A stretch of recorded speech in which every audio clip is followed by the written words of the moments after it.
Live from Cool Boys Central. You're the boss down there. I'm boss up here.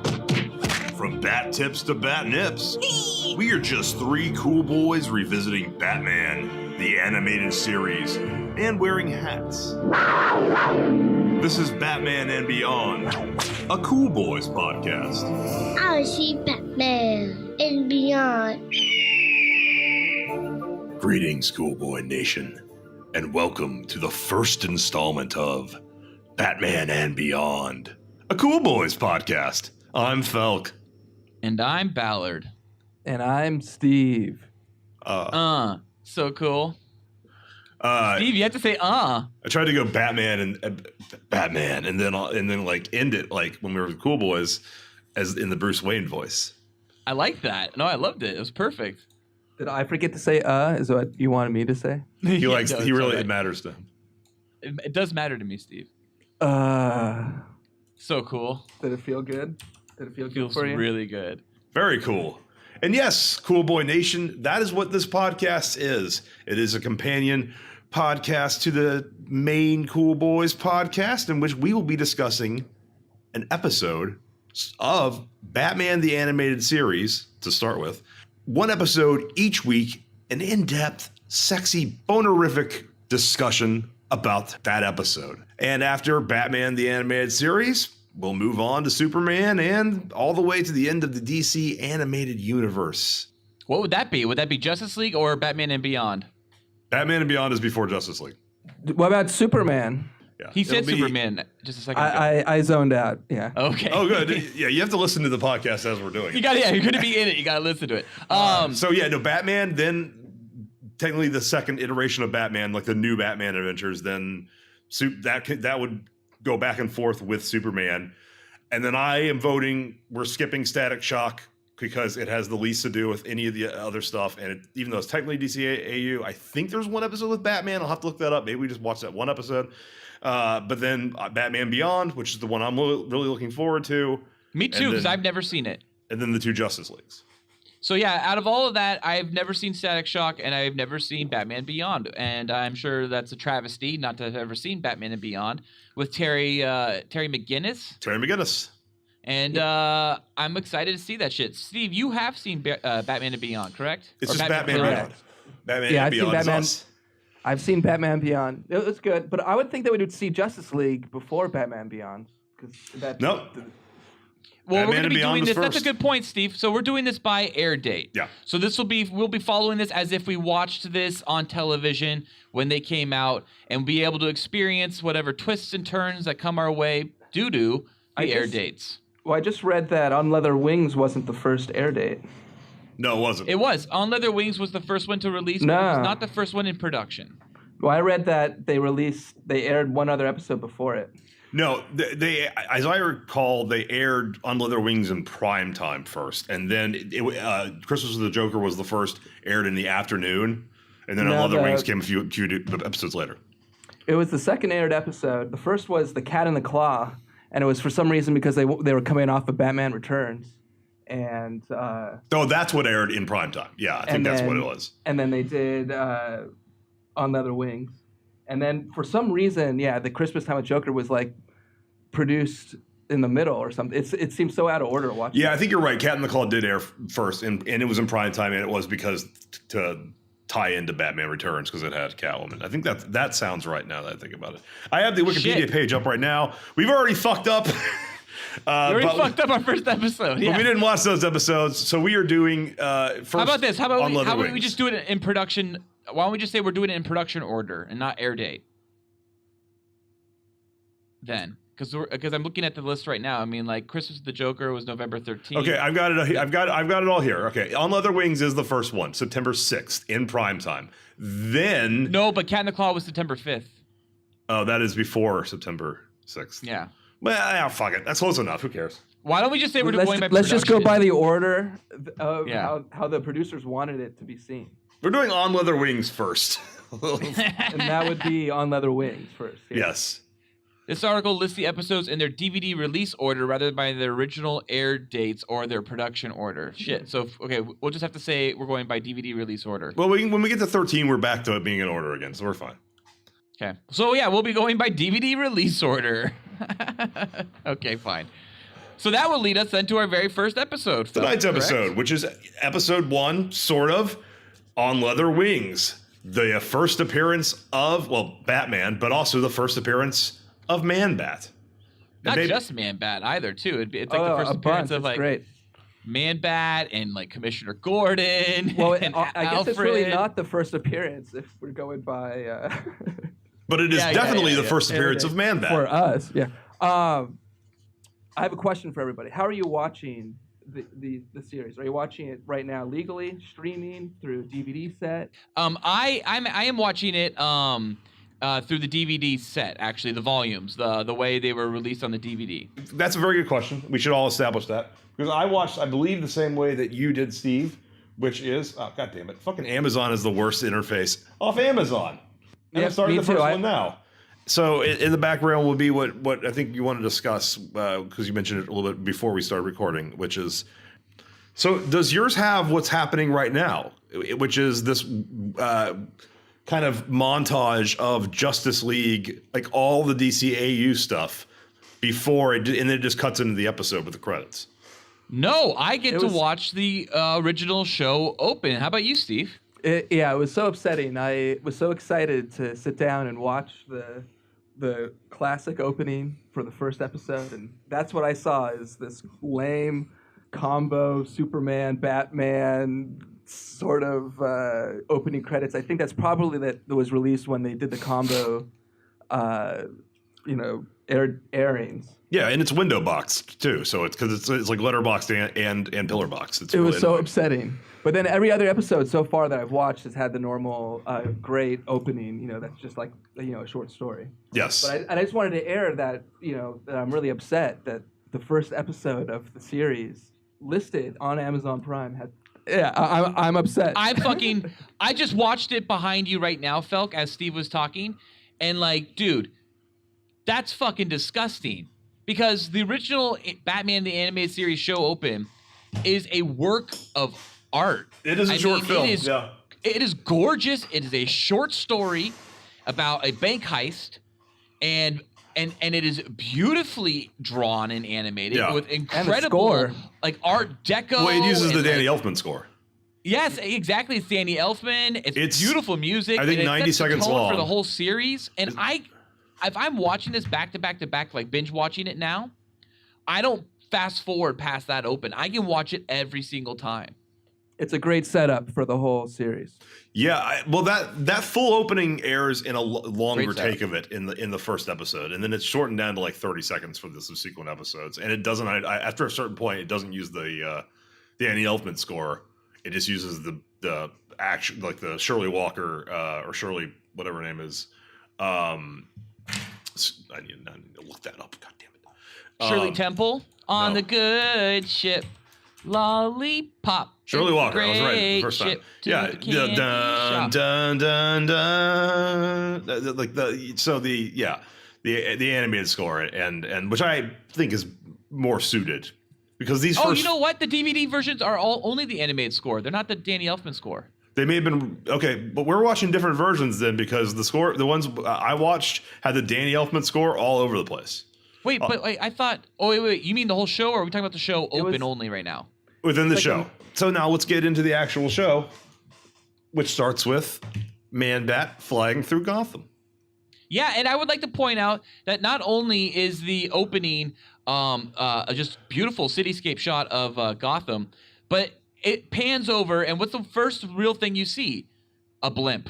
Yeah. It's great. It sets up the whole, Art Deco environment, I think, having that police blimp.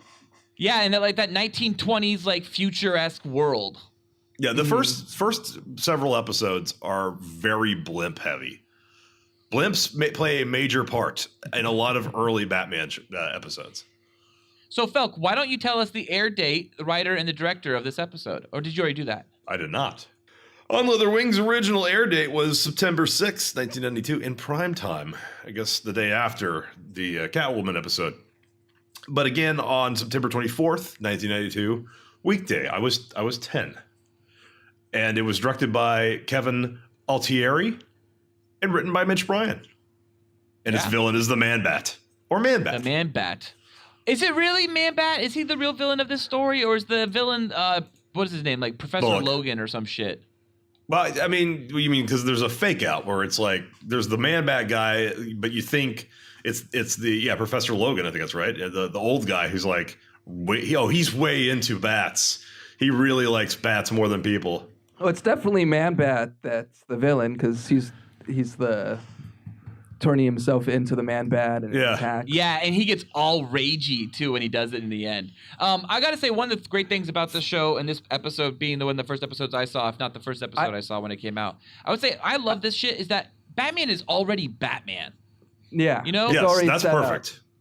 Because it's coming off the movies. It's coming off the movies. You don't want to fucking do an origin story. You want to continue on with, this isn't the Tim Burton continuity.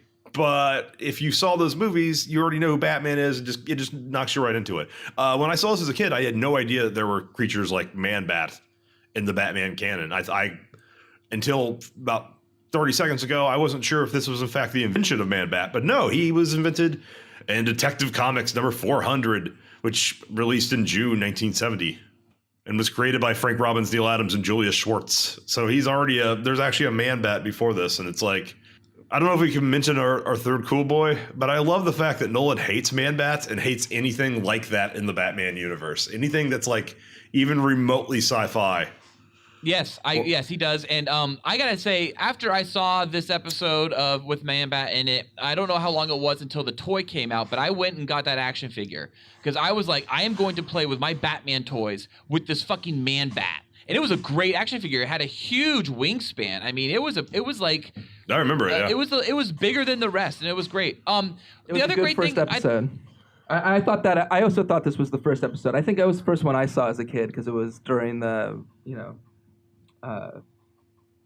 regular 5 p.m. or 3 p.m. It was time. 4. I think it was like 4 o'clock. It was like right after Animaniacs and like Tiny Toons and shit. It was different It was different everywhere. Are we going to go over other first appearances? In this, only in Leather Wings, yeah.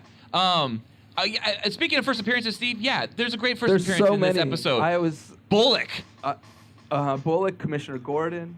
Yeah, Gordon's kind of like an established Batman character, but Bullock was made for this show. Yeah.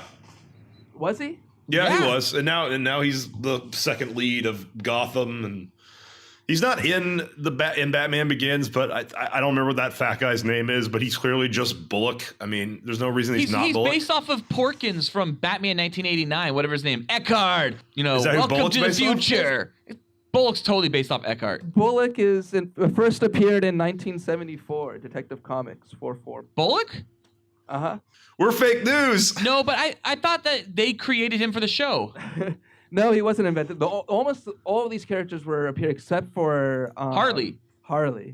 Okay, he was invented, but I would say most of the bulk of this have all been used heavily in the comics. They've been around for a long time. Well, I'm glad we have fact checking. But, I was blown away by just how all the first appearances. I guess just how they threw it. Commissioner Gordon, Harvey Dent just sitting in the background, flipping his coin. And then Harvey Dent was that's right. Harvey Dent is in the background flipping his coin.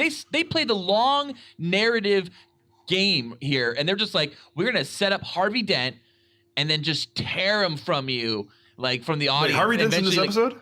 Yeah, he's just sitting in the background. They actually even ask him. They say as long as the DA is cool with it. Yeah, he authorizes the hunt on Batman. I like how there's still this, Batman's not completely on the police side at this point. Yeah, just Gordon has faith in him, which is nice. Yeah, but Gordon's still like not 100%. And I think this episode seals it for him that he's a good guy because he finds out that he's not robbing the drugs or whatever. So what happens is Man-Bat's robbing all these fucking like places, and to get like the chemicals and shit. And Batman eventually goes and looks in on it, and Batman gets kind of caught under police fire. And when that happens, that's like very much straight out of Year One. Like Batman Year One, the comic, where it's not as long and as engaged and as intense as Year One's was, where Batman actually they explode the building practically, and Batman is caught under like burning logs and embers and so forth. But in this one, it's very homaged in the way that Batman is attacked in this kind of factory, and that the way the cops kind of all barrel down on this whatever this laboratory, and Batman's kind of just pinned in there, and like he gets out, and he gets out in a great way. That's great for 10-year-olds watching the show, as opposed to 18-year-olds reading the Frank Miller comic. Yeah. Yeah. I also, for first appearances, Alfred, it was great to have Alfred there. The Batmobile. I forgot how. Oh, yeah, it's the Batmobile, I yeah. forgot this characterization of Alfred, since we're talking about Alfred, is just like, this Alfred's basically Batman's slave. This Like, Alfred is nothing. No, he's the grandfather. Well, I feel sort like. of, He's but he grandfather. definitely is doing like a lot of like manual cleaning on his own. Oh, like yeah. Oh, Batman just gets naked in front of him and takes a shower. That may not be in you're this jumping, episode. On the ahead, radio. you're jumping ahead episodes here. Okay, but like in general, just that the idea that he doesn't give like the grandfatherly Jeremy Irons, Michael Caine advice. In this episode, he tells Batman's kind of funny. He tells Alfred, "I only toss butlers." He's giving Alfred some lip in this one. Yeah, what kind of tossing do you think he's doing? Salad tossing. Yeah. And he has a date speaking with Bambi. of this Batman as well and Alfred, is that you see a lot in the Batcave. You see Batman actually detecting and being the world's greatest detective. And one of my favorite things that he does before the police attack him in this laboratory is he puts on this like X-Men Cyclops visor. And I love it. I love when he wears that visor. It's so badass. One of the things I noticed is that he just really relies on his supercomputer. He basically has Alexa before Alexa is around, and he's just like, "Hey, He doesn't talk to it. analyze." Yeah, he just talks. He's a computer. Analyze. Yeah. Does he talk to it? I thought he had to type it in. No, he doesn't really talk to it. He just types shit in, and then the computer talks back to him. But he's I don't got like Google. the computer's voice, because the computer's voice, I've been so used to like Alexa's voice or Siri's voice that when I heard this random guy voice talking to his computer, I was like, oh, I don't like this as much. I've been trained. Yeah, that's I'm being sexism, trained to by the listen to way. women only. Yeah, feminists don't like that all the AIs are women. Well, it's working. Yeah. On your note on the class, I had some notes on while watching it. Just the same thing with the classic Bat Detective, spraying stuff, finding hairs, and he's the one that locates the tape recorder with all those weird noises. So they really emphasized in this first episode how he's a detective. Totally.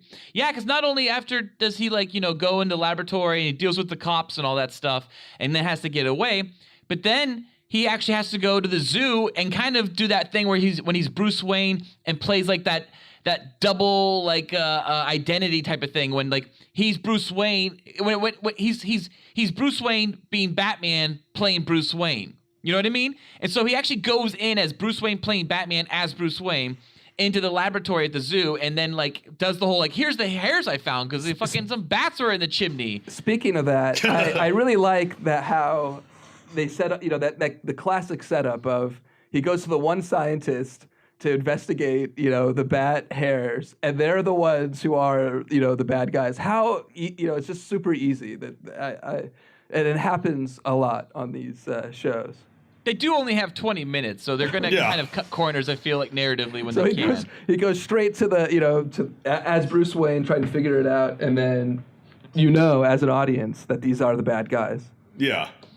He They set up the other doctor as clearly bad. Like the other scientist looks bad. He's all hunched over. He's got Penguins-esque nose. But They give you a fake he's out. not bad. I never thought he was. He's set up. He's the red herring, but he's the good. He just cares about his family.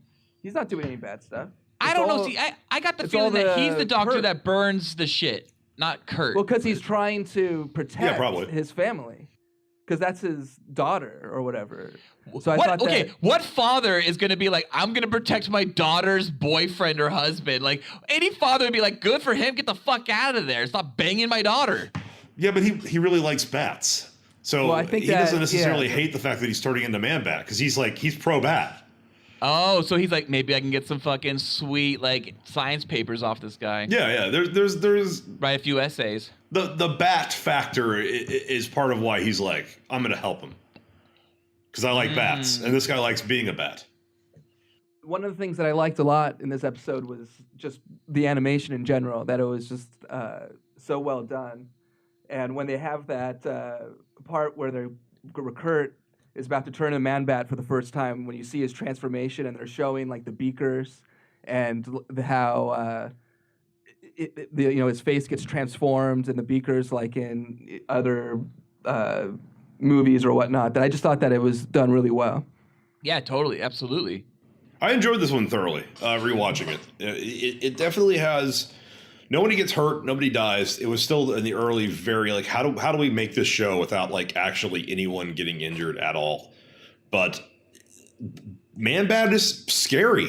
So yeah, and you're right, Felk. He absolutely is scary. The Man-Bat transformation is straight out of American Werewolf in London. I mean, it is so anime-like. Like not the animation throughout the whole episode, but that transformation scene looks like it's ripped out of a 1980s anime, and it is so intense. It's a gruesome transformation for a 4 o'clock, after school kind of animated show like for kids. But I love it, and it's one of those moments that makes me like I love the dark children's stories. And I think that's what you need. I think the Germans had it right back in the day with like fucking Hans Christian Andersen's like, stories and like Brothers Grimm and all that shit. Like they had it right. Those old stories of just like terrorize your children, scare the fuck out of them. And I would like, that's great shit to see. Like I was 11 when I saw this. So I was not as young as you felt, but just a year older. Yeah. The other thing I really thought was fucking amazing. So this is something I think we're going to constantly see Cool Boy Nation throughout this podcast, as well as the Batman animated series, if you're going to watch it back with us, is you're going to feel like rewatching it, because it's been about 16 years for us since we probably seen this, we rewatched it, since it first aired. But you're going to kind of come and see that, like, oh my God, so much of this show influenced so much pop culture today. But you're going to feel the other way around. You're going to be like, oh my God, it's just like that movie. When you're going to have to remember, no, that movie is like Batman the Animated Series. And for instance, the end of this episode, it is almost identical to Spider-Man Homecoming. The whole way Spider-Man has to attach himself to Vulture, gets flown around, lands on a fucking aircraft, then has a whole battle on an aircraft before they crash on the beach is so fucking similar to how Batman actually like hooks Man-Bat with his Batarang and has a rope attached to it and then gets flown through Gotham, eventually fucking like crashing, alongside what was it, like a police helicopter or a blimp or something like that? It's a blimp. It's yet another blimp. Fucking crazy. And and so like it's just like, oh my God, I was watching, I was like, Spider-Man Homecoming, like I can't believe this is like taken from like they took that whole like finale from On Leather Wings. It's a good image. It's an original concept, but it's pretty fucking awesome. It's a good image of something that is of someone who is like used to being at high altitudes but can't actually fly, Batman or Spider-Man. Latching on to something that actually can fly and has wings. It creates that silhouette. Yeah, it does. It's a beautiful silhouette. And just so everyone in Cool Boy Nation knows that I understand, Spider-Man, the animated series, also around the same time, it may have been like a year or two later, they also did many times, they had Spider-Man attached to the Vulture or the Green Goblin or Hobgoblin or something to that effect, and he was flown way out into the, the upper atmosphere and then would fall and have to figure his way out. So it's not something that only Spider-Man Homecoming did and stole it. It's definitely a common theme, but it's just one of those things that like you have to kind of associate it because it's both comic book. You kind of do associate it, and you kind of look at the comparison and the juxtaposition when you of the sequences. Okay. This episode also has one of the first things that I was like really impressed by with Batman, and in general, I had known only before this. I knew Adam West's Batman and Michael Keaton's Batman. And that was it. And I think I was about to watch, or I had just watched Val Kilmer's Batman. But what this Batman does and he will do throughout the entire show is this Batman doesn't just fucking attach a, what are they fucking called?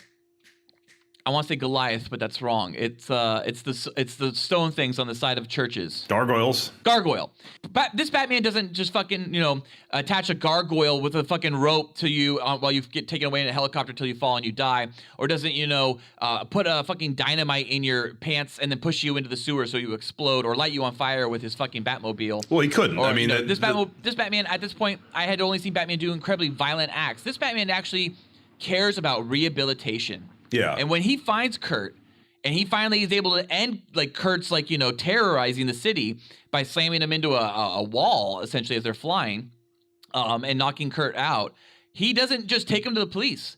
He understands that there needs to be rehabilitation here, and that's fucking awesome. I love that Batman. This Batman's like not about death and not about killing. He's about actually saving life, which is what you would imagine Batman's real mission statement to be if he lost his parents in an alley when he was 10 years old. Yeah, to be fair, they even if they wanted to, they couldn't have had the killy Batman because this is before the TVY, like all the TV ratings. So it was just that vague FCC like rules of like, so this wants to be aired in the day, targeted at kids. You have to abide by all these rules, and like they had to work their way up to even showing like somebody getting punched, and that doesn't happen in any of the early episodes. Yeah, they show white light usually when someone gets punched. They just do a white frame. Yeah. But they wrote into the narrative of this one, the ending of this one, that Man-Bat was to be rehabilitated and not to be imprisoned. And then, but at the same time, it's a total cliffhanger ending, which is so weird for the first episode, the way it kind of ends on this like cliffhanger, like it's something along the lines of like Batman being like, you'll be fine as long as you're okay, or I don't know what the fuck he says, some weird random shit like that. Steve, do you remember? What does he say? What does he say? I have it right here. I can play it. Hang on. No. I thought that there was like a common theme in the comics that Batman didn't kill. Like I thought that was a running thing. That is, but not in the movies. It has not been a running theme. I didn't think when I saw those movies, I never even I remember watching the movies and not thinking that Batman had killed anybody. In the movies, he clearly kills people in the movies, though, right? No, he does. I guess I didn't put it together as a kid. I just took it as cartoon violence. Well, what Batman says is just simply he just says that Kurt's fine for now. So way to go, Batman! Save the man's life. They leave it open. Nice pickup, Steve. Nice Easter egg. All right, guys. So what are your cool boys? What are your boys for this episode? Give me the ratings. What is it out of? Wait, well, what is it out of? Out of 5. So boys are always out of 5. So how many boys? 0 to 5 with half boys. It's stars. Just yeah, we call them boys. I got that part. It's the Netflix rating system, except we do half stars. I'm giving this one 5 out of 5. On the wings, you get 5 out of 5. Okay, Felk, how about you? I will also give it 5 out of 5 boys. I actually give this one 3 out of 5 boys. Really, you don't like it?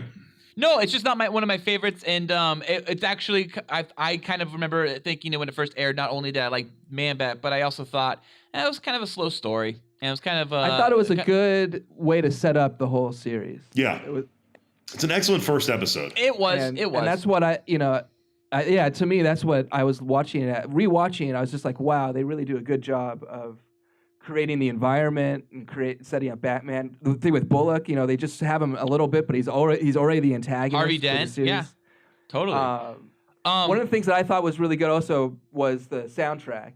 It's just amazing how well we talked about that. Totally, no, absolutely, totally agree. So, the other thing I just wanted to kind of bring up real quick, guys, for the rating system, and just get an idea of how you guys are rating it. Are you rating it based on like how you felt as a child seeing it the first time, or after having rewatched it just recently before this episode of this podcast? Rewatched. Having rewatched it against my general like overview of the series, meaning like 5 out of 5 is not like compared to all things. It's just compared to how good animated 90s animated shows could be. Okay, so then, all right, I'll kind of do that then too, Felk. I'll make a kind of like a compromise between 11-year-old Ballard and 36-year-old Ballard. Yeah, I guess I'll give it a 4 out of 5. Okay. Well, that brings us to a close of this episode. I feel good that I argued that increase in a boy. Yeah. Great stuff, gentlemen. I could talk about another episode right now. I am so energized. But alas, I cannot. The code forbids it. Tune in next week. Same Cool Boy time, same Cool Boy channel. Cool Boy Nation, be sure to let us know what you thought of On Leather Wings by emailing us at batmanandbeyondcoolboys@gmail.com. That's batmanandbeyondcoolboys@gmail.com. Be sure to rate and review us on iTunes as the Cool Boys Podcast. Also, please check out our other great Cool Boy Central content with the Cool Boys Podcast on iTunes, SoundCloud, Google Play, and Patreon. where the cool boys have an uncensored discussion about 5 so cool movies with some bods and dongs peppered in there for flavor. Like and subscribe to us on YouTube. You can find us on YouTube by searching for the Cool Boys Podcast. And be sure to follow us on Twitter at Cool Boys Podcast. And join our Facebook group at the Cool Boys Podcast. Thank you for listening. Stay cool, Cool Boy Nation. Stay cool, Cool Bat Nation as well. Until next time, it's Byzies from Felk. It's Bises from Ballard. Byzies from Steven. So cool. Batman And beyond. Oh, yeah. Batman! and beyond. Oh, yeah.